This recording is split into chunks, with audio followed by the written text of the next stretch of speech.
अस्सलामुअलैकुम नाज़रीन, मैं हूं सलवा स्नैन और आप देख रहे हैं सूर्या न्यूज़ HD। आइए नजर डालते हैं आज की अहम ढर की रिपोर्ट। सादिक लगारी जमीयत उलमा इस्लाम तालुका ढरकी की जानिब से मरकजी क़यादत के हुक्म पर संधू दरिया से गैर कानूनी नहरें निकालने के खिलाफ ढरकी में एहतजाजी रैली निकाली गई। रैली में जेजुआई का नाजिम अमूमी मौलाना सऊद अफजल हाली जोई, ज़लई अमीर मौलाना सिराज अहमद चन्ना, मौलाना अब्दुल्ला लगारी, मौलवी मोहम्मद शरीफ शेख, मौलाना मुमताज़ चाचड़, उस्ताद अब्दुल कदीर कांझो, मौलाना हमादुल्ला चाचड़ समेत पार्टी रहनुमा और कारकुनों की बड़ी तादाद ने शिरकत की। इस मौका पर रैली से खिताब करते रहनुमाओं ने कहा कि पानी हम सब की जिंदगी और बका का मसला है।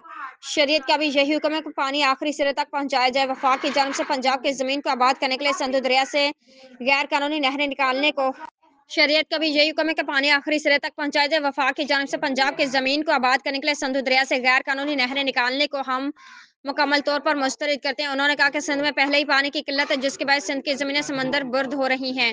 मजीद नहरें निकाली गई तो सिंध के लाखों एकड़ ज़राई ज़मीन बंजर हो जाएगी, गुर्बत में इजाफा होगा।